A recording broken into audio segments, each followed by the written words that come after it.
I still remember the moment as if it just happened.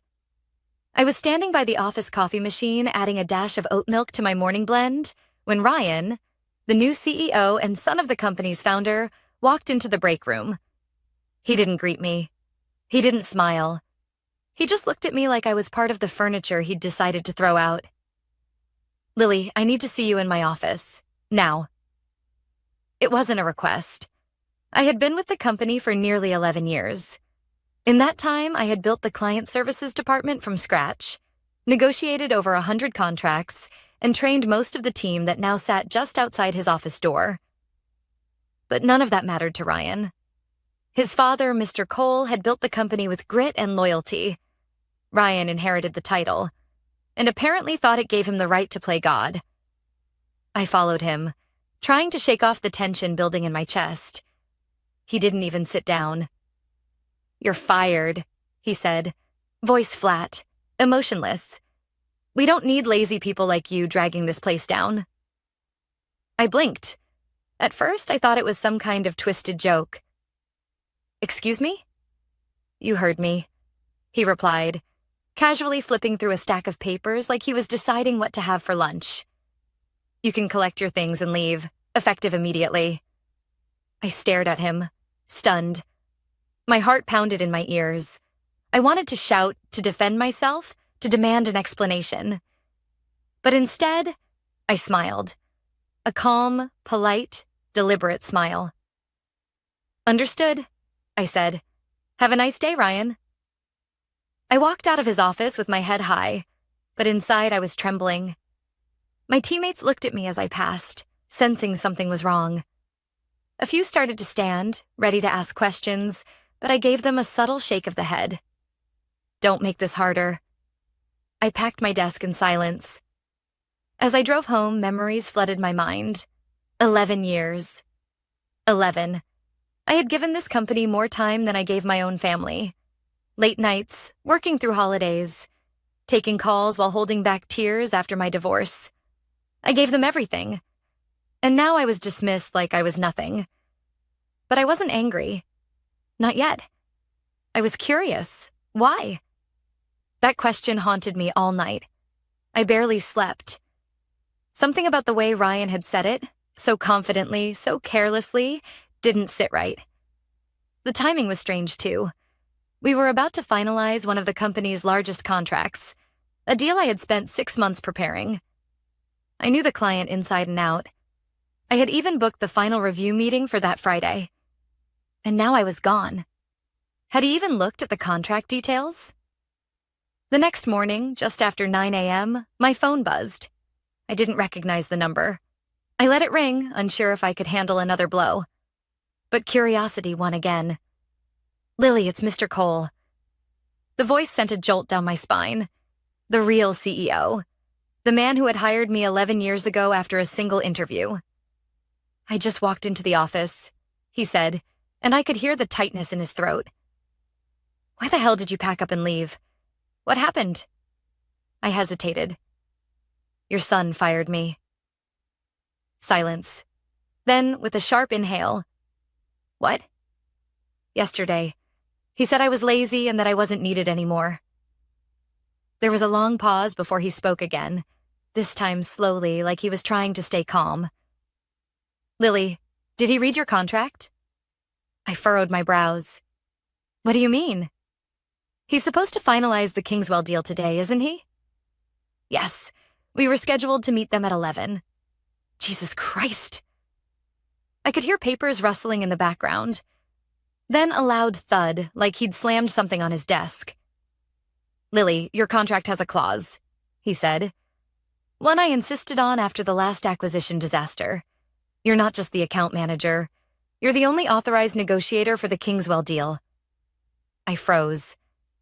"He can't close the deal without you," Mr. Cole continued. "Not legally, not ethically, not even practically. That contract will fall apart unless you're there."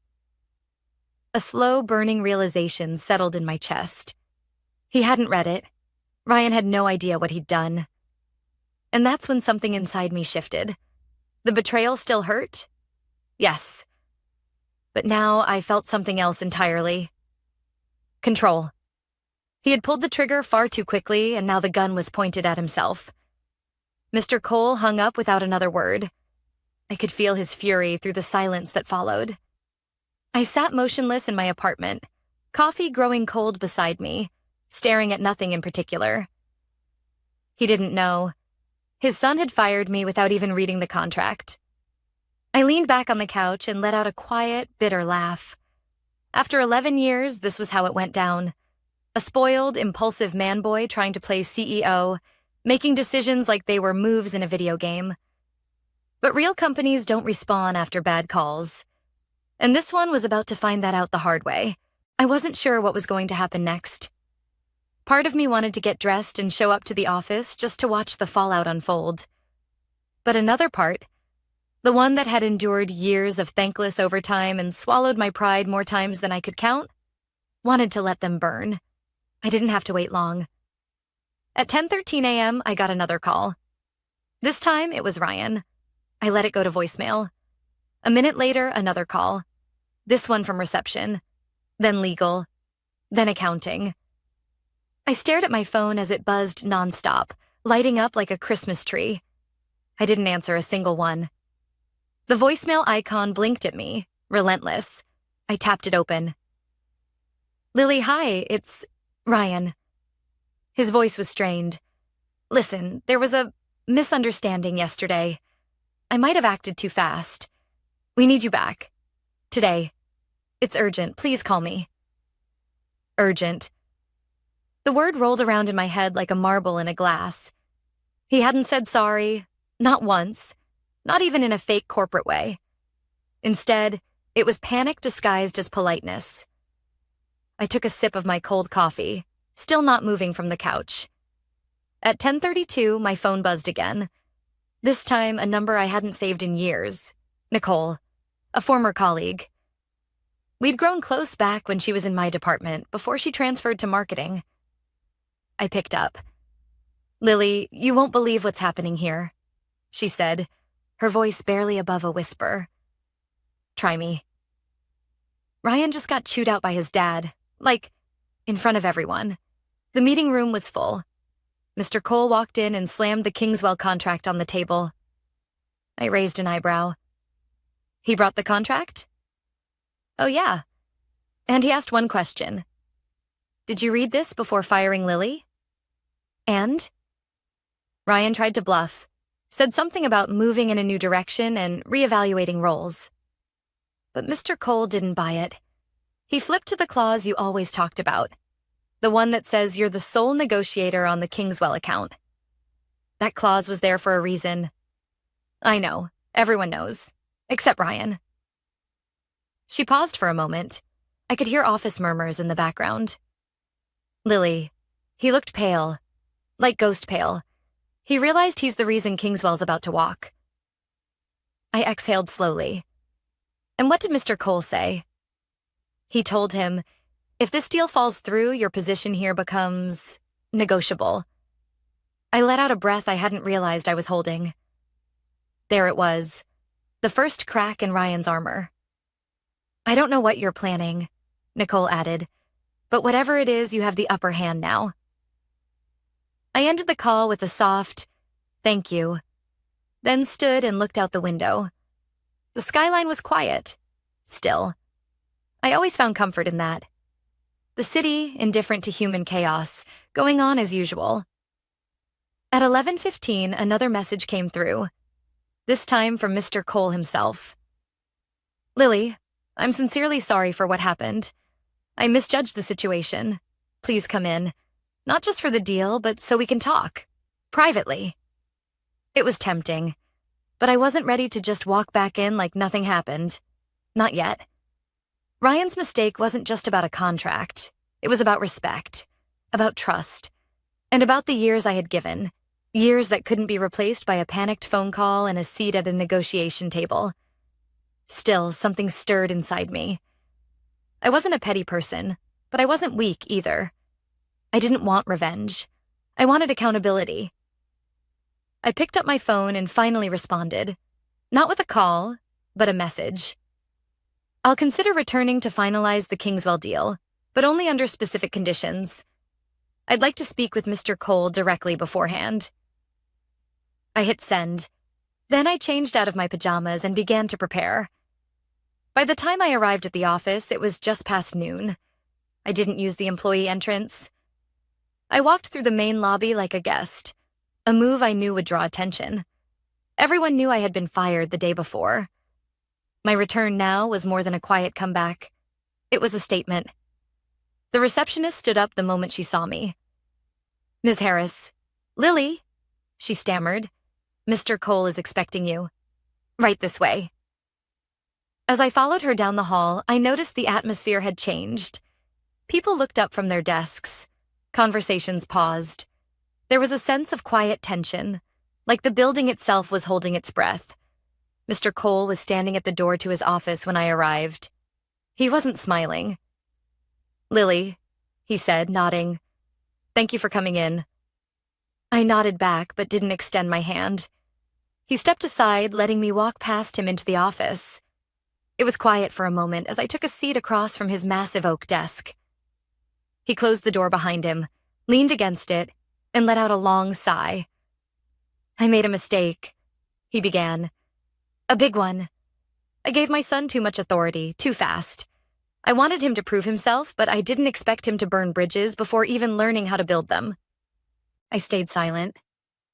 He sat down. His voice softened. "What he did to you was unprofessional, disrespectful, and frankly, it jeopardized a deal we've worked over half a year to secure." I nodded slowly. "Yes, it did. I read the contract again this morning, every word. You were given full autonomy over the Kingswell account. Legally, the client won't recognize anyone else as a representative of this company during negotiations. That clause was put in place after the Steel Ridge debacle. I remember it well." "So do I said quietly. "I was the one who managed the fallout." His eyes met mine. "You didn't deserve what happened yesterday," he said, "and I'd like to offer you your job back, with full authority to finish the deal. Whatever conditions you need, we'll make them work." There was sincerity in his tone. Regret, too. But this wasn't just about the deal. It was about leadership, accountability, dignity. "I'll return," I said, "but I want everything in writing. A revised contract, clear autonomy over Kingswell, and no interference from Ryan." He nodded immediately. "Done. And one more thing," I added, voice firm. "This can't happen again. Not to me, not to anyone." A long silence followed. Then he gave me a slow, thoughtful nod. "You have my word." With that, I stood. The moment I stepped out of his office, I could see Ryan standing down the hall, arms crossed, pretending to be deep in conversation with a junior executive. But his eyes locked on mine the second I appeared. I didn't flinch. I didn't look away. I walked straight past him, and I swear, for a second, I saw the exact moment he realized his control was slipping. By 1 p.m., the boardroom was ready. The Kingswell team had just arrived, and we had about 30 minutes before the official meeting. I reviewed the documents one last time, confirming all the points we had previously negotiated. Their CEO, Mr. Saeed, was a no-nonsense man with sharp instincts. He valued trust above all, and any whiff of internal disorganization would send him running.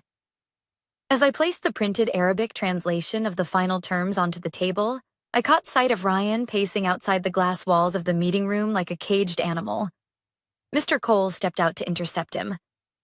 Their muffled voices escalated quickly until Mr. Cole's hand shot up, silencing him. Ryan's face turned crimson. He looked over his shoulder at me with a mix of rage and humiliation. Then he walked away. That was the last time I saw him that day. At 1:30 sharp, Mr. Saeed entered with his aides. I greeted him in Arabic, and his eyes lit up. He smiled, a rare gesture from him. "You remembered?" he said warmly. "Respect goes a long way." The meeting began. It went flawlessly. 2 hours later, we shook hands and signed the deal. After they left, Mr. Cole approached me again. This time, his face showed genuine relief. "You saved us," he said, "and I owe you more than an apology." You owe your company a leader, I replied, one who knows the difference between power and responsibility. He didn't argue. Later that evening, as I walked to my car, the tension I'd carried for the past 48 hours finally began to lift. I had come back not as an employee, but as someone who understood her value and demanded it be recognized. But I also knew this wasn't over. Ryan might have been quiet today, but men like him don't disappear. They retreat, and then they retaliate. By the following week, the Kingswell deal had made headlines in our industry newsletter. A breakthrough in cross-border negotiations, it read. Cole & Company secures a historic partnership with Middle Eastern distributor through tailored strategy and multilingual leadership. They didn't mention me by name, but everyone in the company knew who had sealed that deal. My inbox was flooded with quiet congratulations, internal messages from staff who had stayed silent during the storm. Some were from juniors I'd mentored years ago. Others were from managers who had once ignored me in meetings but now praised my leadership under pressure. I appreciated their words, but I wasn't naive. I knew how quickly people shift when the wind changes direction. The mood around the office had lightened. There were smiles, laughter again in the break room. Mr. Cole had made it clear. Ryan was no longer involved in high-level decision-making until further notice. And yet, I couldn't shake the feeling that something was off. Small things began to happen. First, it was the expense reports. The reimbursement for my travel to the Kingswell meeting was delayed. Then, documents I had submitted for approval were returned to me unsigned, without explanation. Next, an email I never sent, allegedly from my address, was flagged by IT. It contained incorrect client information and had been forwarded to one of our overseas partners. Luckily, the partner was someone I had a good relationship with, and he reached out directly to clarify. But the mistake had already planted doubt. I reported it to our internal systems team.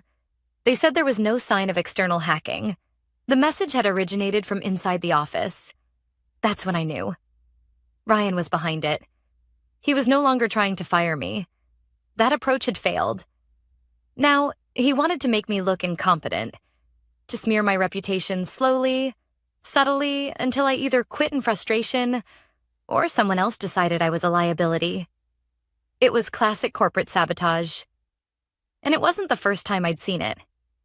Back at my first job, fresh out of university, I worked under a director who played the same game. He wouldn't confront you directly, but he'd cut off your resources, isolate you from projects, quietly poison your name until the only option left was to disappear. But I wasn't 22 anymore. I wasn't going to disappear. I documented everything. Every missed email, every mistake that I hadn't made, every delay. I had learned the hard way that paper trails are more powerful than emotions in environments like this. I even started using a private notebook, logging times, dates, conversations, just in case. Then one afternoon, I overheard something that confirmed my suspicions.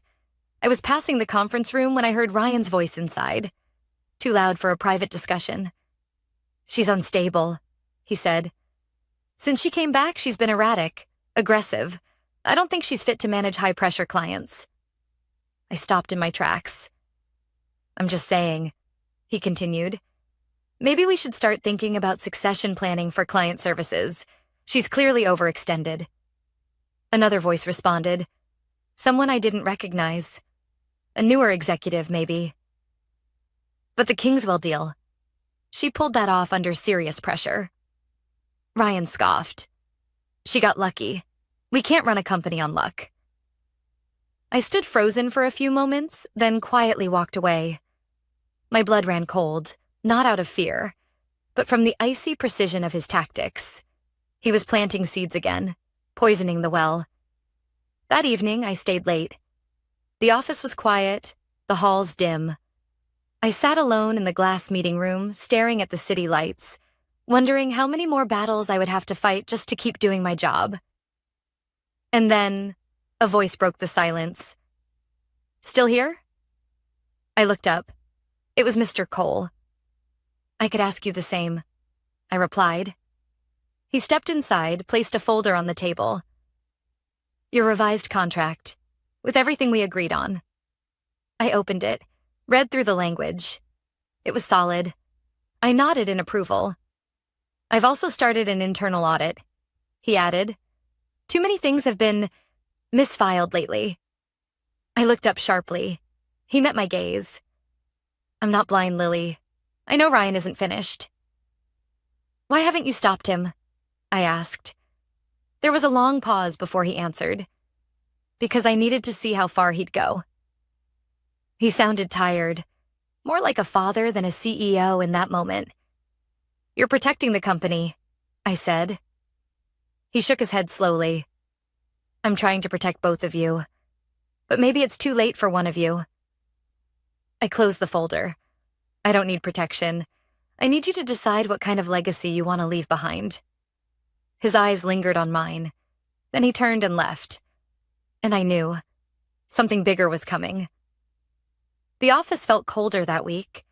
Not because of the weather, but because the air between people had changed. Conversations dropped to whispers when I walked by. Some employees smiled at me, others avoided eye contact altogether. The internal audit had begun, and everyone knew it. People were nervous. So was I. I hadn't asked Mr. Cole to launch an audit, but deep down I was relieved that he had. I needed the truth out in the open, not just for me, but for everyone who had been walking on eggshells since Ryan took over. Still, I knew how this game worked. In corporations, truth doesn't always lead to justice. Sometimes it leads to quiet exits and golden handshakes. Sometimes it's buried so deep behind red tape that the damage becomes irreversible. That Thursday, I was called into the audit committee's temporary office, an old storage room turned war room. Files were stacked on tables, monitors glowed with data, and a whiteboard was filled with timelines and digital breadcrumbs. David, the lead internal auditor, greeted me.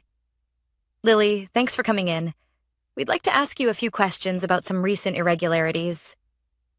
I nodded and took a seat. He pulled up a file on the screen. First, this email that appeared to be from your account. We've confirmed it was sent from a shared workstation near the break room. The credentials were manually entered. So someone used my login? He shook his head. Someone had your credentials. Copied them, most likely. This wasn't phishing. It was internal. I folded my arms. I reported that incident the day it happened. He gave a tight smile. Yes, and we're glad you did. We found a few others like it. Emails rewritten, spreadsheets altered, sign-offs removed. Always traced to shared machines. Always under your name. The weight in my chest grew heavier. This was coordinated, I said. David hesitated. Yes, and we've narrowed down the list of people who had access. We've also noticed unusual patterns linked to Ryan's executive assistant's login. I sat still. He continued carefully. We're not accusing anyone yet, but there's a clear pattern, sabotage intended to discredit you, and possibly others. I clenched my jaw. So what happens now? That's where it gets complicated, he said. Mr. Cole asked us to present our findings directly to him. He's made it clear. He wants the truth. All of it. No filters. I nodded slowly. Then I'll be there. David raised his eyebrows. You're not required. I will be there, I repeated. If this is going to surface, I want to look everyone in the eye. He didn't argue. That night, I barely slept.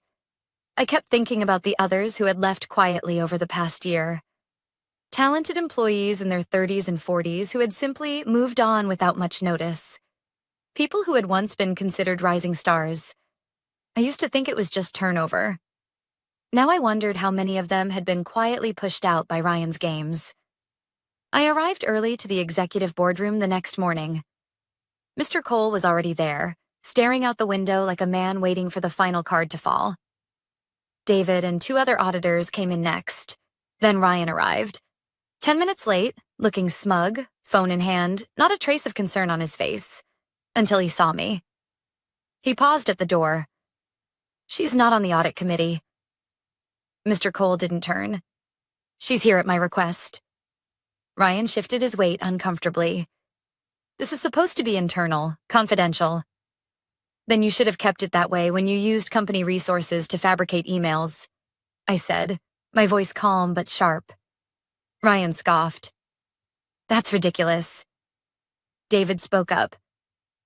We've traced multiple login attempts tied to your assistant's account, all connected to irregularities targeting Lily's work.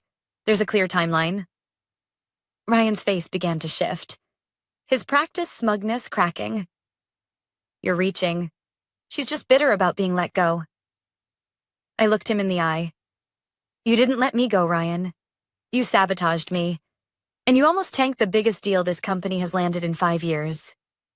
Mr. Cole finally turned. I gave you a chance, he said quietly. I gave you more than one. And you've done nothing but tear down the people trying to build something real here. Ryan's bravado faltered. This isn't what you think. No, Mr. Cole cut in. It's worse. A heavy silence filled the room. Then Mr. Cole stood. The board will be reviewing this report. Until then, you are suspended, effective immediately. Ryan opened his mouth to protest, but the words never came. He looked at me one last time. This time, not with rage, but with disbelief. Like he had finally realized that none of his usual tricks were going to save him now. He walked out in silence. I stayed behind. Mr. Cole exhaled, his shoulders sagging. I failed him, he said, as a leader, and maybe as a father. You can't lead someone who refuses to grow, I said quietly. But you can lead the company. You still have that choice. He looked at me, then nodded. And for the first time since this all began, I felt the weight start to lift. 2 weeks had passed since the audit meeting, but the impact of that morning still echoed through every corner of the building. Ryan hadn't returned, and the once proud smirk he carried like a badge was now the stuff of whispered office gossip. The board moved quickly. The evidence was too strong, too detailed, too damning to ignore. The falsified emails, the login traces, the unexplained disappearance of files, the attempt to weaponize HR complaints, all under Ryan's direction or through people he manipulated. When the final report came out, it was clear. Ryan hadn't just tried to sabotage me. He had compromised the integrity of the company itself. His suspension became a termination. The official announcement cited breaches of ethical conduct and internal misconduct. No lawsuits, no press release. Just a quiet exit through the back door of corporate history. But word spread anyway. I thought I'd feel triumphant when I heard the news. Instead, I felt calm, not victorious, just steady. Like I had weathered the storm, and now I could finally breathe. A few days later, Mr. Cole called me into his office. Close the door, he said. I did. He sat at his desk, a folder in front of him, but he didn't open it yet. I've spent a lot of time thinking about everything that's happened, he began, and what I want this company to be moving forward. I didn't speak. I let him finish. You've shown more leadership in the past month than most executives show in a career. You protected our biggest deal, held your composure in a public humiliation, and navigated personal attacks with professionalism. That's the kind of person I want helping run this company. He slid the folder across the desk. Inside was a promotion letter, Director of Client Strategy, an executive-level role, one that reported directly to him. I looked up, startled. I didn't ask for this. I know, he said. That's why you deserve it. I hesitated, then gave him a small nod. If I accept this, I want a say in how we move forward. I don't want to just hold a title. I want to rebuild this culture, the right way. He smiled. That's exactly what I was hoping you'd say. Later that evening, as I sat alone in my new office, a temporary one while renovations were underway, I stared at the blank nameplate on the door. For years, I'd walked these halls wondering if anyone really saw the work I did. The late nights, the client saves, the fires I put out without a single word of credit. I thought staying quiet was the best way to keep peace, to not cause friction. But silence had almost cost me everything. It wasn't just about a contract or a position. It was about remembering that competence is not arrogance, and professionalism is not weakness. I had been underestimated, dismissed, and sabotaged, but I had never been defeated, and I hadn't let myself become bitter in the process. That, to me, was the real win. In the weeks that followed, I started reshaping the department. I reopened lines of communication. I reinstated people who had been pushed out unfairly. I created an anonymous reporting system so no one else had to fear retaliation for speaking up. I even made time for the younger employees who were just starting out, some of whom had witnessed what I went through and quietly asked how I stayed strong. I told them the truth. "You don't always get to pick the battles," I said, "but you do get to decide who you become in the middle of them." As for Ryan, last I heard he was interviewing at smaller firms out of state, but his reputation had caught up to him. Some said Mr. Cole pulled strings to make sure his name didn't get dragged publicly. Maybe that was a father's last act of love. I didn't ask. I didn't need to. One afternoon, while walking through the office, I passed the glass wall that once housed the Kingswell negotiation. I paused for a moment, remembering everything: the sabotage, the call, the panic, the eventual triumph. That single deal had changed the course of my career. But the real shift happened the moment I smiled at Ryan and walked out of his office, refusing to beg. That was the turning point. Not because I gave up, but because I knew what I was worth. And I refused to let anyone, boss's son or not, take that from me again.